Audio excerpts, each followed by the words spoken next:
Kailangan consistent sila sa kanilang kliyente. Ano kasi, ayun yung pundasyon mo para maging tumagal ka sa industrial na to eh. Maging mabuti kang consultant sa kanila.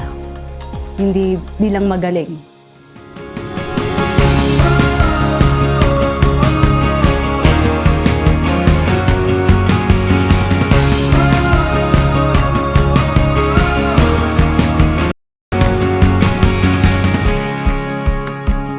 My name is Jenny Lindison. I'm 36 years old. I residing in South Caloocan.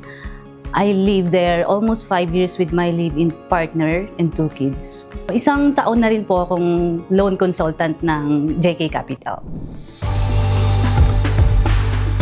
Feeling ko maboka ako. Then, ayun, sabi na charming. Sabi na, ewan ko lang sa inyo kung nasa-charmingan po kayo. Ayun po, hindi. Ang akin lang, ang mas importante kasi yung may tiwala sa iyo yung tao. Hindi mo lang sila basta binoboka. Once sinabi mo yung isang bagay, kailangan mong gawin at kailangan mo sa kanila ipakita na talagang sincere ka. So ako, telemarketer ako sa marketing department. So doon ko nalaman na dahil meron akong experience sa telemarketer din ako na sa dati kong work as a consultant nga, sales consultant, nagtatawag din na talaga ako.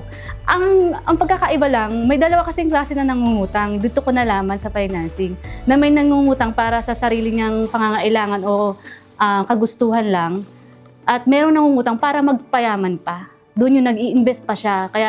Kaya siya nagpunta dito kaya siya nag-loan dito para mag-invest pa, magdagdag pa ng another na business. Gusto kong maging consultant kasi ayun nga, gusto ko ma-experience ng pagiging consultant na kung paano yung kumuha ng kliyente.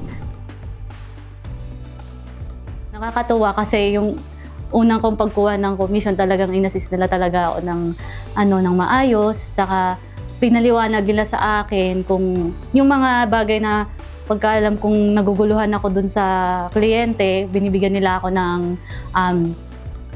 tinutulungan nila ako kung paano yun sabihin sa kliyente ko rin ng tama. So dito ko lahat inasa talaga, buong tiwala ko sa JK kasi alam ko at gusto ko din magbigay ng maayos na kliyente dito sa JK. Sinasala ko yan bago ko ibigay dito para smooth lang po at walang hassle-free po ang company sa akin. Kailangan consistent sila sa kanilang kliyente. Kasi, ayun yung pundasyon mo para maging tumagal ka sa industrial na to eh. Maging mabuti kang consultant sa kanila. Hindi bilang magaling. Na natin kasi pag magaling masyado ka ng kumbaga, hindi mo napapakinggan yung mga problema nila ng mga nag-a-apply kasi ikaw na yung magaling lagi. So kailangan kunin mo yung loob ng nag-a-apply at yun nga, pa-follow up mo sila kung kumusta yung business nila, ganyan.